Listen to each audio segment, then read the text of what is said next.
అయితే cinema release అయ్యి అసలు వరల్డ్ రికార్డ్ రేంజ్లో రికార్డులన్నీ బదులు కొట్టేసి అసలు ఇండస్ట్రీ చరిత్రని మళ్ళీ తిరగరాసి మెగా స్టామినా అంటే అయితే చిరంజీవి గారిలోని గొప్పతనం మళ్ళీ ఆ రోజు సక్సెస్ మీట్లో చెప్పారు కదా, ఎఫ్ఎన్సిసిలో జరిగిన దాంట్లో నా తమ్ముడు రవితేజ కనుక లేకపోతే సినిమాలో అసలు ఇంత సక్సెస్ ఉండదని. చాలా గ్రేట్ ఆ విషయం కదా. ఎప్పుడు కూడా మీడియా పరంగా కాదు, లేకపోతే పబ్లిక్ పరంగా కాదు, పర్సనల్గా లేకపోయినా పర్సనల్గా కూడా రవిని మళ్ళీ న్యాయం చేశాడు బాబీ. రవి గడే కరెక్ట్, రవి కరెక్ట్, అడు చంపేశాడమ్మా, కన్నీళ్ళు తెప్పించేసాడమ్మా అంటుంటాడు. ముందు అన్నది కూడా ఆయనే కదా, ఆయనే నువ్వు క్యారెక్టర్ చెప్పగానే మీరు రవి కదా అని ఎంత అసలు ఎంత సిక్స్ సెన్స్ ఉండాలి, ఎంత అండర్స్టాండింగ్ ఉండాలి దాని మీద. ఎందుకు పర్టికులర్గా నాకు వాల్తేరి వేరే అన్న తర్వాత నాకు ఇంట్రడక్షన్, ఇంటర్ ఫైట్ ఇవన్నీ క్లాప్ మూమెంట్స్ అయినా డైరెక్టర్గా నేను ప్రౌడ్గా ఫీల్ అయ్యేది కొన్ని సీన్స్ ఉంటాయి నాకు పర్సనల్గా. దాంట్లో పోస్టర్ మీద బురద పడితే లుంగితో చిరంజీవి గారు తుడిసే సీన్ ఉంటుంది. అది ఒక మ్యాజికల్ మూమెంట్. అది రవితేజ గారి డెత్ సీన్. ఆ సీన్ నిజంగా కూడా అంత నమ్మి చేయక్కర్లా చిరంజీవి గారు, ఊరికే ఒకసారి తుడిస్తే సరిపోద్ది.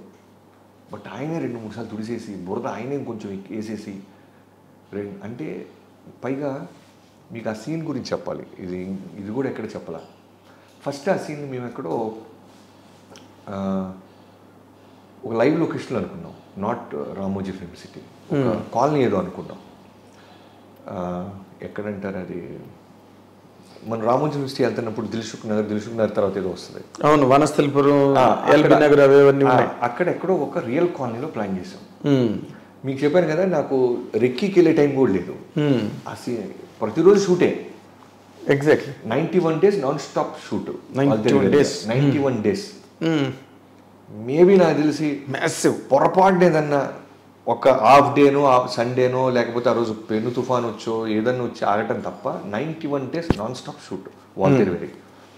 పొద్దున్నే బండి ఎక్కటం, సినిమా షూటింగ్కి వెళ్ళటం, షూట్ చేయటం, ఆఫీస్కి రావటం, నేను వచ్చేసి నా రైటర్స్ అంతా ఉంటాం, రేపు సీన్ రాసుకోవటం, ఓకే అయిన తర్వాత పైకి వెళ్ళటం, పైన సెకండ్ హాఫ్ హ్యాబిట్, ఫస్ట్ ఫ్లోర్లో ఫస్ట్ హాఫ్ హ్యాబిట్, రెండు చూసుకోవటం, ఇంటికి వెళ్ళి పడుకోవటం, మళ్ళీ 5ంటికి లేకటం, మళ్ళీ 6ంటికి సెట్కి వెళ్ళటం. ఇదే 91 days నా కాన్ఫిడెంట్ ఉండేవాడిని.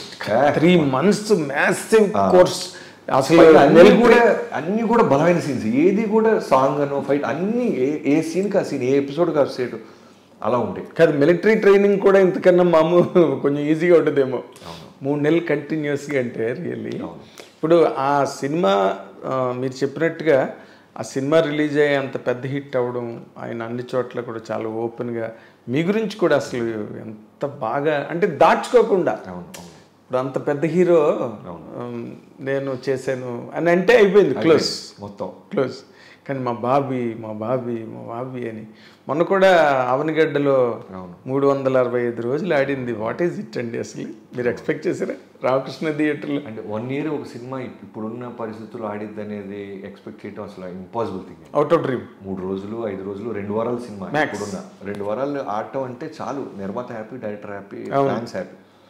అలాంటిది దాన్ని 300 ఇప్పుడు మీడియా పరంగా నేను హానెస్ట్గా చెప్తాను, ₹1 నిర్మాత దగ్గర నుంచి కానీ డైరెక్టర్ దగ్గర నుంచి కానీ ఆ సినిమా రన్కి ఏ విధమైన సపోర్ట్ మమ్మల్ని అడగలేదు ఎవరు. అది న్యాచురల్గా ఆడిందంటే రామకృష్ణ థియేటర్లో అవినిగడ్డలో ఆడింది ఆ సినిమా. అవును. సో పిలిస్తే నేను మొన్న 2 days బ్యాక్ వెళ్ళొచ్చాను. అవును. ఏదో పిలిచారు, పాపం మన సినిమా ఆడింది, యాజ్ ఎ డైరెక్టర్గా వెళ్ళాలని నేను ప్రొడ్యూసర్గా మైత్రి రవి గారు వెళ్తే మళ్ళీ ప్రీ రిలీజ్ ఈవెంట్ లాగా చేశారు వాళ్ళు. స్వామినాయుడు గారు కావచ్చు, అక్కడ ఉన్న మిగతా ఆ ఊరు రామకృష్ణ థియేటర్కి సంబంధించిన అవినిగడ్డ చిరంజీవి గారి అభిమానులు అయి ఉండొచ్చు. గ్రాండ్ ఒక ర్యాలీ పెట్టి తీసుకెళ్లారు, స్టేజ్ వేసారు, LED స్క్రీన్స్. 1 year గడిచిపోయిందా, మనం ఇంకా రేపు రిలీజ్ 11వ తారీఖు అనే మూమెంట్కి వెళ్ళాము. చిన్న డిజావో ఫీలింగ్ వచ్చింది నాకు, మైత్రి రవి గారికి. డిజావో. ఇప్పుడు ఇన్ జనరల్గా అంటే అక్కడికి వెళ్ళగానే దిగ్గానే ఎలా అనిపించింది అసలు? అదే చెప్తాను కదా, సేమ్ లాస్ట్ ఇయర్ ఈ టైంకి ప్రీ రిలీజ్ ఈవెంట్స్లో ఉండేవాళ్ళం. అవును. 13 రిలీజ్ అంటే 8వ తారీఖు 9వ తారీఖు అలా జరుగుతూనే, ఒకటి వరంగల్లో, ఒకటి వైజాగ్లో, ఒకటి హైదరాబాద్, ఇలా జరుగుతుండే. అలాంటి మూమెంట్లో ఉన్నామా ఏంటి? ఎందుకంటే మళ్ళీ చిరంజీవి గారు బాస్ పార్టీ పాటేస్తున్నారు, వాళ్ళు పూనకాల లోడింగ్ అంటున్నారు. ఓ మన సినిమా రేపు 13 రిలీజ్ అయిపోతుంది, ఎలా ఫీల్ అవుతారు ఆడియన్స్ అన్న మూమెంట్లో ఉంది. Really great. మీరు అక్కడ మంచి వాళ్ళకి చిరంజీవి గారి అభిమానులకి మంచి చాలా బలమైన వాగ్దానం ఇచ్చి వచ్చారు. మళ్ళీ పూనకాయలు తెప్పిస్తాను, అంతే కదండి. ఇప్పుడు పెద్ద హిట్ ఇస్తానని చెప్పి ఫస్ట్ సినిమానే వాల్తేరు వీర అయితే మళ్ళీ దాని తర్వాత సినిమా చేస్తే వాల్తేరు వీర అమ్మమ్మ కూడా అవ్వాలి. ఫ్యాంటాస్టిక్. మీకు ఆ కాన్ఫిడెన్స్ ఉండడమే మొట్టమొదటి కీలకమైన పాయింట్, చాలా ఇంపార్టెంట్ ఇంగ్రీడియంట్ అది, మీ కాన్ఫిడెన్స్. అది ఆ కాన్ఫిడెన్స్ వల్లే కదా వాల్టర్ వీరే వచ్చింది. మోర్ దెన్ కాన్ఫిడెన్స్ అంటే మీకు ఒక విషయం చెప్పాలి. చిరంజీవి గారు ఎలా ఉంటుందంటే, నేను ఎందుకు 91 days నాన్ స్టాప్ షూట్ చేశాను దానికి కారణం చిరంజీవి గారి నుంచి దగ్గరగా చూడటం. పని తప్ప వేరే దానికి అసలు స్పేస్ ఇవ్వడం. ఆయన ప్రతిరోజు భయపడుతూనే వస్తాడు సెట్కి. ఈ సీన్ షూట్ జరిగిపోతుంది, దీన్ని ఏమైనా చేయగలమా బాబీ అని అడిగేవాళ్ళు. ఇంత హోంవర్క్ మెగాస్టార్ చేస్తున్నప్పుడు మనం ఎందుకు చేయకూడదు, మనం ఎందుకు రిలాక్స్ అవుతాం, కథ ఓకే అయిపోయిన తర్వాత మేకింగ్ మీద తప్ప రైటింగ్ మీద ఎందుకు పెట్టట్లేదు, రైటింగ్ మీద కూడా పెట్టాలి కదా మనం అని ఒక కథని ఎన్ని యాంగిల్స్లో ఒక కమర్షియల్ సినిమాని ఆలోచించాలో అంత హోంవర్క్ చేసేసాం. సో అక్కడి నుంచి నాకు మొదలైపోయింది. ఇప్పుడు నేను చేస్తున్న బాలకృష్ణ గారి సినిమాకి కూడా నేను చాలా కాన్ఫిడెంట్గా ఉన్నాను. ఎందుకంటే ఈ సినిమాని ఎన్ని రకాలుగా స్క్రీన్ ప్లే చేయాలి, ఎన్ని రకాలుగా ఒక హీరోని అద్భుతంగా చూపించాలి, ఎన్ని రకాలుగా వండర్స్ క్రియేట్ చేయాలి, అన్నీ హానెస్ట్గా చేస్తున్నాం. అవును. సో అది ఇస్తుంది మాకు ధైర్యం, కాన్ఫిడెన్స్కి. ఎగ్జాక్ట్లీ. ఎప్పుడు రెడీ, ఎప్పుడు సినిమా రిలీజ్ అయినా మేము రెడీ, నాన్ స్టాప్ షూట్ అయినా మేము రెడీ. అంత బాగా ఇప్పుడు చేసిన సినిమాను కూడా టీం అందరితో వర్క్ చేస్తాం. ఎన్బికే 109. యా, అసలు ఏంటి నాకు చాలా మోస్ట్ ఎగ్జిలరేటింగ్ పాయింట్ ఏంటంటే, బాలకృష్ణ గారి అభిమానులు అసలు ఇలా పండగ చేసేసుకుంటున్నారు ఈ సినిమా గురించి అని. అసలు వాళ్ళ రియాక్షన్ చూస్తుంటే ఏమనిపిస్తుంది మీకు?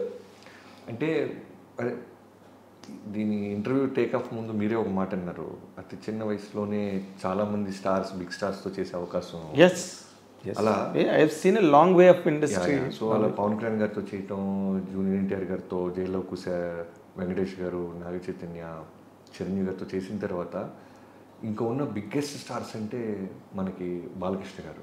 ఎస్. సో ఫస్ట్ నుంచి ఆయన సినిమాలు ఒక నరసింహనాయుడు, సమరసింహారెడ్డి, సింహ, అఖండ ఇలాంటి మ్యాచ్. పైగా ఇప్పుడున్న బాలకృష్ణ గారిది ఎలా ఉందంటే అన్స్టాపబుల్ తర్వాత ఎక్కడెక్కడో రూటెడ్ ఫ్యాన్స్, మల్టీప్లెక్స్ ఫ్యాన్స్, చిన్న చిన్న యూత్, మా పాప జనరల్ ఫ్యామిలీస్. అంటే మా పాప అఖండ పాటలు తెగ చూస్తూ ఉంటుంది. ఎందుకంటే ఆ క్యారెక్టర్ సూపర్ మ్యాన్ హీరోగా వాళ్ళు ఓన్ చేసుకున్నారు. అవును. వచ్చి దైవ రూపంలో వచ్చి త్రిశూలం పట్టుకొని పొడిసి తొబ్బుతుంటే పిల్లలు కూడా ఊగుతున్నారు, నవ్వుతున్నారు.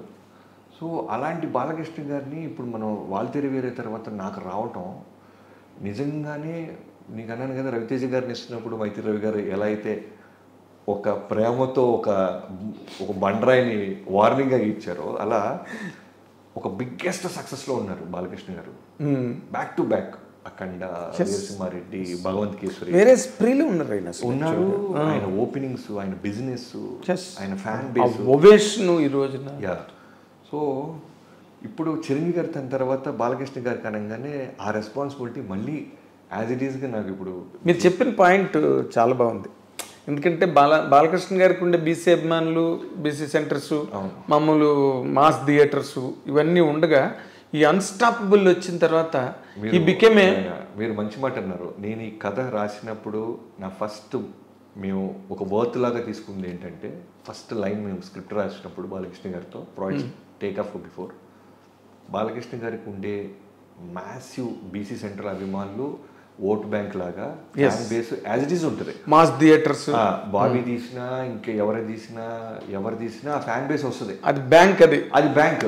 మనం ప్రత్యేకంగా, సో నేను యాజ్ ఎ డైరెక్టర్గా బాబీ అనేవాడు ఒక ఎక్స్మార్క్ క్రియేట్ చేయాలంటే అన్స్టాపబుల్ ఫ్యాన్ బేస్ని కూడా నేను తీసుకురావాలి, మల్టీప్లెక్స్ ఫ్యాన్ బేస్ని నేను తీసుకురాగలిగితే ఆయన ప్రీవియస్ సినిమాల కన్నా మన సినిమా గొప్పగా కనబడుతుంది, ఎక్కువ స్కోర్ చేస్తుంది. అంటే రికార్డ్స్ అని నేను మాట్లాడను, ఎక్కువ థియేటర్ రిలీజ్ అని నేను మాట్లాడను. బట్ ముందు సినిమా కన్నా మన సినిమా ఏం చేసాం, మనం ఏం పీకామని మాట్లాడుకుంటే మల్టీప్లెక్స్ యూత్ని, యంగ్స్టర్స్ని విజిలేపించాలి. బాలకృష్ణ గారు ఫైట్స్ చేస్తే చూసాం, బాలకృష్ణ గారు ఎమోషన్ చేస్తే చూసాం, ఎందుకంటే 100 సినిమాలు పై చేసేసాడు ఆయన కూడా. అవును.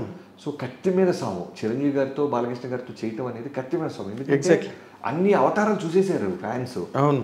కొత్తగా నేను కథ చెప్పలేను. అవును.